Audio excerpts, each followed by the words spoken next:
रामकृष्ण नामे हे दोन्ही साजिरे हृदय मंदिरी स्मराकारे आपुली आपण करा सोडवन संसार बंधन तोडावेगी ज्ञानदेवा ध्यानी रामकृष्ण माळा हृदयी जिव्हाळा श्रीमूर्तिरया आपुली आपण करा सोडवन संसार बंधन तोडावेगी विठ्ठल विठ्ठल विठ्ठल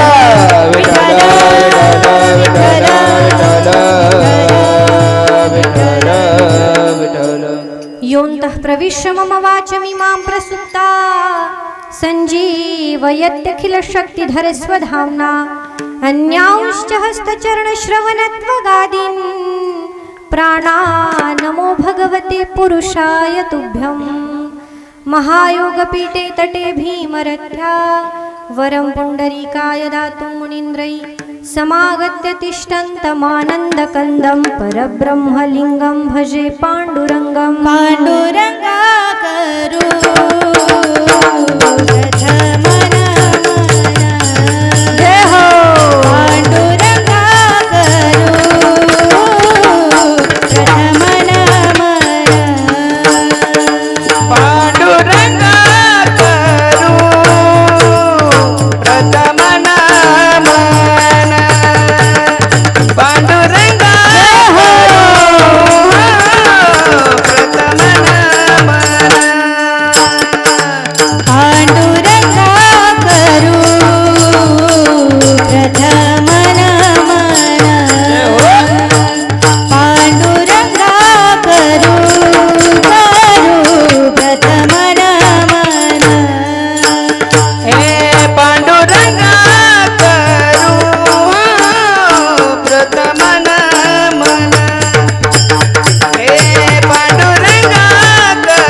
करू प्रथम नमन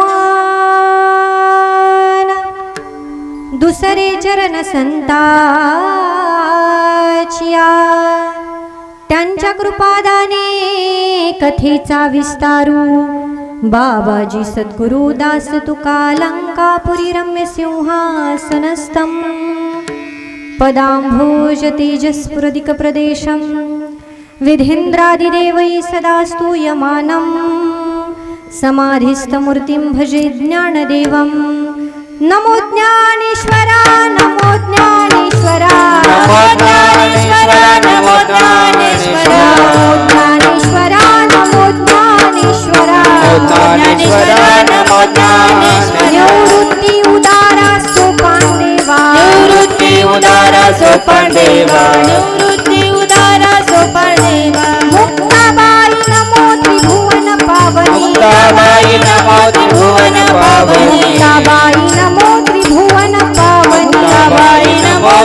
मन पावनी आद्यत्रय जननी देवाची आद्यत्रय जननी देवाची आद्यत्रय जननी देवाची जय जय श्री राधा रमण जय जय नवल किशोर जय गोपी चित्त चोर प्रभू जय जय माखन चोर जयांची केली स्मरण होय सकळ विद्यांचे अधिकरण तेची वंदू श्री चरण श्री गुरूंचे ते नमस्कारोणी आता मस्तक माझा पायावरी या वारकरी संतांच्या विठ्ठल विठ्ठल विठ्ठल विठ्ठल विठ्ठल विठ्ठल विठ्ठल विठ्ठल रामकृष्ण नामी हे दोन्ही साजिरे हृदय मंदिरी स्मराकारे आपुली आपणा करा सोडवन संसार बंधन तोडावेगी महाराष्ट्राचं आराध्य दैवत राजाधिराज भगवान श्री पांडुरंग परमात्मा मुक्त कैवल्य तेजोनिधी आळंदी वल्लभ महावैष्णव श्री ज्ञानराज माऊली बुद्धिदाता श्री गणेश कलेची व विद्येची अधिष्ठात्री असणारी मा सरस्वती माझे आई वडील माझे गुरुवर्य माझ्या समोर उपस्थित माझ्यापेक्षा ज्ञानानं मानानं अनुभवानं उपस्थित ज्येष्ठ श्रेष्ठ कीर्तनकार वर्ग असेल प्रवचनकार वर्ग असेल उपस्थित मातृभगिनी वर्ग श्रोतृ वर्ग गायक वादक तथा आदी करून सर्व कलाकार वर्ग तुम्हा सर्वांच्या चरणी साष्टांग भावानं प्रणिपात करून भगवंताच्या नामचिंतनाला आरंभ विठ्ठल विठ्ठल विठ्ठल विठ्ठल विठ्ठल विठ्ठल हो सेवेकरता निवडलेला अभंग मुक्त कैवल्य तेजोनिधी आळंदी वल्लभ महावैष्णव श्री ज्ञानराज माऊली माझ्या माऊलींचा 3 चरणाचा आणि नामाचं महत्त्व पटवून देत असताना माऊली ज्ञानोबाराय संसारातून आपली मुक्तता कशी करून घ्यायची याचा सोपा मार्ग सांगतात विठ्ठल विठ्ठल विठ्ठल विठ्ठल विठ्ठल विठ्ठल विठ्ठल ज्ञानोबाराय आपल्याला या अभंगात सांगतात रामकृष्ण नामी हे दोन्ही साजिरे माऊली म्हणतात राम आणि कृष्ण ही 2 नावं आहेत ती कशी आहेत साजिरी आहेत गोजिरी आहेत आणि ती आपल्या हृदयरूपी मंदिरामध्ये त्याचं आपण नित्य स्मरण करावं रामकृष्ण नामी हे दोन्ही साजिरे हृदय मंदिरी स्मराकारे त्यानं काय होईल आपुली आपणा करा सोडवन संसार बंधन तोडावेगी बघा या संसाररूपी बंधनातून म्हणजेच जन्म आणि मृत्यू याच्या बंधनातून जर आपल्याला सुटायचं असेल मुक्त व्हायचं असेल तर राम आणि कृष्ण या 2 नामाचा आधार घ्यायला सांगतात माऊली ज्ञानोबाराय सांगतात मी तुम्हाला फक्त सांगत नाही तर राम आणि कृष्णाच्या माळा माझ्या हृदयरूपी मंदिरात नित्य स्मरण करतो ज्ञानदेवा ध्यानी रामकृष्ण माळा हृदयी जिव्हाळा श्रीमूर्तिरया आपुली आपणा करा सोडवन संसार बंधन तोडावेगी असा अभंगाचा सरळ भावार्थ आहे विठ्ठल विठ्ठल विठ्ठल विठ्ठल विठ्ठल विठ्ठल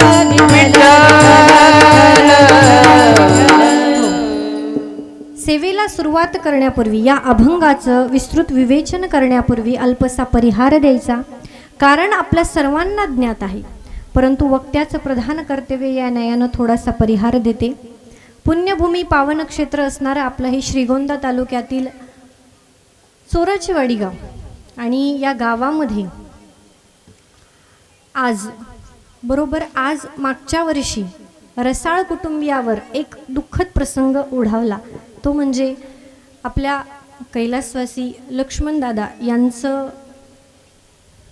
आज आपण पुण्यस्मरण करण्यासाठी इथं जमलेलो आहोत बघा पुण्यस्मरण या शब्दाचा अर्थच असा आहे की आपल्या पूर्वजांनी केलेल्या पुण्याचं स्मरण या दिवशी आपल्याला करायचं असतं आपल्याकडे आपल्या भारतीय संस्कृतीमध्ये जर विचार केला बघा ज्या उज्ज्वल भव्य दिव्य अशा संत परंपरेमध्ये आपण जन्माला आलोय, ज्या दिव्य संत परंपरेचे आपण पायिक झालोय, ती संत परंपरा खऱ्या अर्थानं कृतार्थानं धन्य याच करीता आहे की संतांनी जे जे काही सांगितलं, ज्याचं ज्याचं आचरण केलं, ती गोष्ट अखिल विश्वामध्ये श्रेष्ठ मानल्या गेली.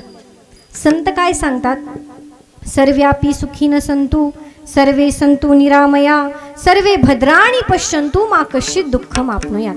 आता याचा साधा सरळ अर्थ म्हणजे या जगात कुणीच दुःखी नसावं, सर्व जीव सुखी असावेत अशी भव्य आणि दिव्य स्वरूपाची मागणी प्रथमता जर कुठे झाली असेल तर ती माझ्या भारत देशात झाली. यापुढे जाऊन संत सांगतात, अयम निजो परो वेत्ती गणना लघु चेतसाम उदार चरिता नाम तू वसुधैव कुटुंबकम. आता वसुधैव कुटुंबकम म्हणजे माझ्या माऊलीच्या भाषेत सांगायचं झालं तर हे विश्वची माझे घर, ऐसी मती जयाची स्थिर, किंबहुना चराचर आपण जाहला. ऐकताय ना? फक्त आपलं घर नाही, आपलं गाव नाही, आपला तालुका नाही, जिल्हा नाही, राज्य नाही, तर अवघं विश्व आपलं घर म्हणायला लावणाऱ्या पुण्य आणि पवित्र अशा संत मंदिराळीमध्ये म्हणजेच भारतामध्ये, नवे नवे महाराष्ट्रामध्ये आपला जन्म झालाय. आणि मला नाही वाटत यापेक्षा मोठं भाग्य असलं पाहिजे. विठ्ठल विठ्ठल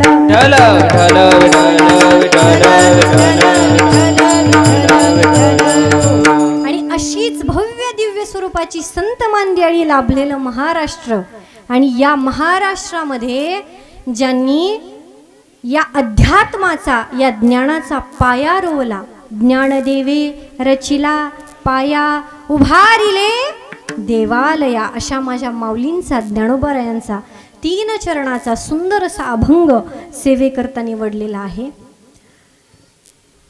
आणि इथं येण्याचा योग म्हणजेच बघा, आमचे विलासदादा असतील, त्यांच्याकडून त्यांच्या आजोबांचं हे पुण्यस्मरण आहे. आणि इतकं सुंदर नियोजन बघितल्यानंतर खरोखरच मला वाटतं की त्यांनी आयुष्यभर जे काही कष्ट केले ना, त्याचं हे फल आहे. विठ्ठल विठ्ठल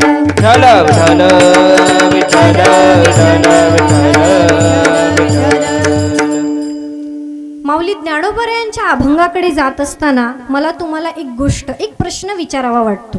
सगळे जाणकार समोर बसलेले, थोडं बोलायचं बरं का. आपला चालता बोलता कार्यक्रम आहे हा. असं मी एकटीने बोलायचं, तुम्ही फक्त ऐकायचं असं नाही. त्यामुळं आता माऊली ज्ञानोबरायांचा हा अभंग आपण सेवेकरता निवडलेला आहे. मला एका प्रश्नाचं उत्तर द्या की विश्व माऊली ज्ञानोबराय हा शब्द आपल्या कानावर पडला की आपल्या सगळ्यांच्या मुखात एकच प्रमाण येतं, योगी पावन मनाचा साहे अपराध जनाचा. बरोबर? माऊली ज्ञानोबरायांना काय म्हणतात? योगी म्हणतात. योगी ज्ञानोबरायांना जर योगी म्हणतात तर माझा पहिला प्रश्न असा आहे, माऊली जर योगी आहेत तर आज संसारातून मुक्त होण्याचा मार्ग कसं काय सांगतात? बरोबर की नाही? भगवत प्राप्तीचे आपल्या संप्रदायामध्ये, आपल्या संस्कृतीमध्ये 4 मार्ग सांगून दिलेले आहेत. ऐकताय ना? पहिला मार्ग ज्ञान मार्ग, दुसरा मार्ग कर्म मार्ग, तिसरा मार्ग योग मार्ग आणि चौथा भक्ती मार्ग. ओझरत आपण प्रत्येकाचं एक एक उदाहरण बघू. ज्ञान मार्ग काय करतो? ज्ञान मार्ग मोक्ष देतो. ज्ञाने विन मोक्ष नाही हा सिद्धांत. ज्ञानानं आपल्याला मोक्ष प्राप्त करता येतो. पण साधू संत म्हणतात, देवा तुझा मोक्ष तुलाच, आम्हाला नको का? घेईन मी जन्म याजसाठी देवा, की देवा आम्हाला इथं जन्म घ्यायचा आहे का? कारण तुझी सेवा करता यावी म्हणून. मोक्ष मिळाला तर आम्हाला सेवा करता येणार नाही. मग ऐका, जर ज्ञान मार्गाने आपल्याला मोक्ष मिळत असेल तर मोक्ष मार्ग ज्ञान मार्ग आपल्या फायद्याचा नाही. आता दुसरा मार्ग कर्म मार्ग. कर्म मार्ग काय सांगतो? म्हणती संसारी जन्मिजे यज्ञाधिक कर्म कीजे आणि मग स्वर्ग सुख भोगीजे मनोहर. कर्म मार्गानं स्वर्गाची प्राप्ती करून घेता येते. चांगलं कर्म केलं ना तर मनुष्याला स्वर्ग मिळतो. स्वर्ग पण मनुष्याला जरी स्वर्ग मिळत असला, त्या स्वर्गातले अमर काय इच्छा करतात? मृत्युलोकी व्हावा जन्म आमा, मृत्युलोकी व्हावा आमा, मृत्युलोकी व्हावा जन्म मृत्युलोकी व्हावा. स्वर्गीचे अमर इच्छिता ते देवा, मृत्युलोकी व्हावा जन्म आमा, मृत्युलोकी व्हावा जन्म आमा, मृत्युलोकी व्हावा जन्म आमा. स्वर्गीचे अमर इच्छिता ते देवा, मृत्युलोकी व्हावा जन्म आमा, मृत्युलोकी व्हावा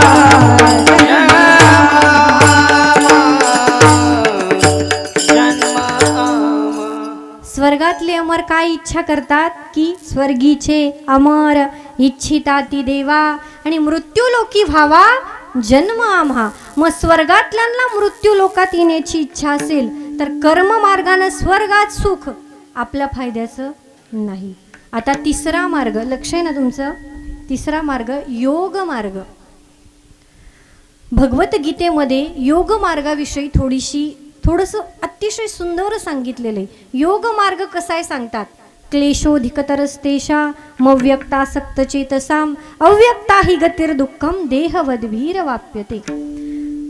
अवघड असा योग मार्ग सांगितलाय.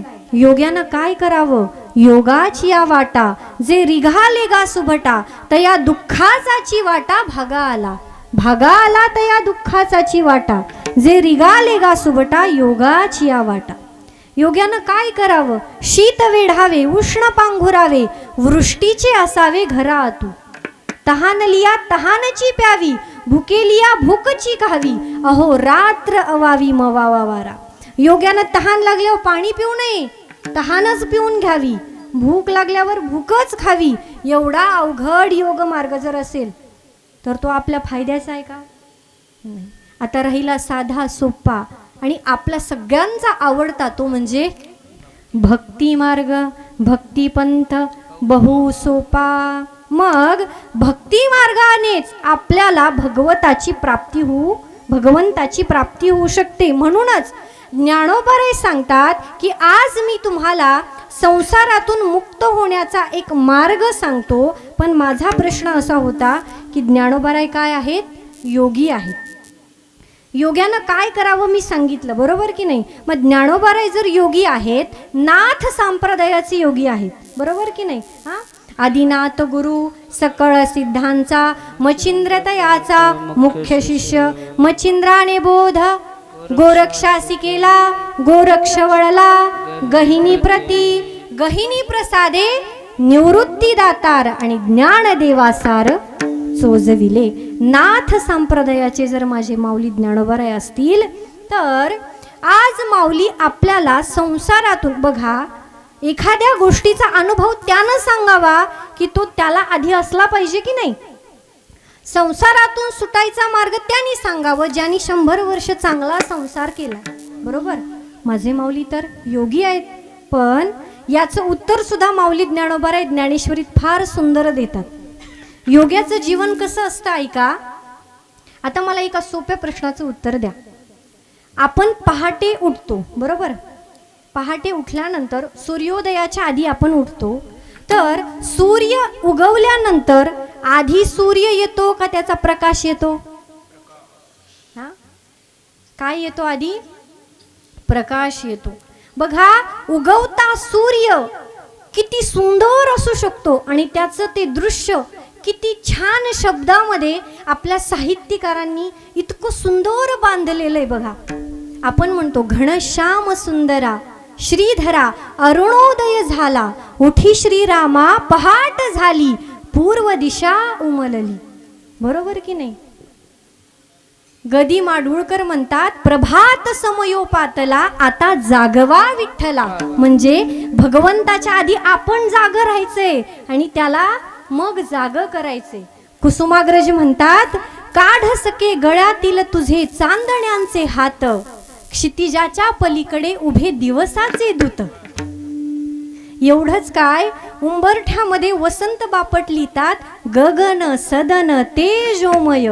एवढं होऊन पण बघा, इतकं सुंदर वर्णन करून सुधीर मोघ्यांना आवरत नाही. ते लिहितात, फिटे अंधाराचे जाळे, झाले मोकळे आकाश, दरी खोऱ्यातून वाहे एक प्रकाश. प्रकाश माझा इथं मुद्दा आहे की सूर्य आधी येतो का त्याचा प्रकाश? तर प्रकाश आधी येतो. आणि याचं उदाहरण माऊली ज्ञानोबा इतकं सुंदर सांगतात बघा. मोटकी देहाकृती उमटे,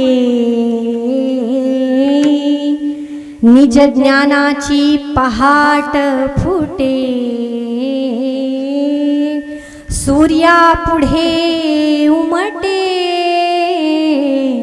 प्रकाश जैसा. जसा सूर्याच्या आधी प्रकाश येतो तसं योग्याचं ज्ञान आधी जन्माला येतं आणि नंतर योगी जन्माला येतो. विठ्ठल विठ्ठल विठ्ठल विठ्ठल विठ्ठल विठ्ठल.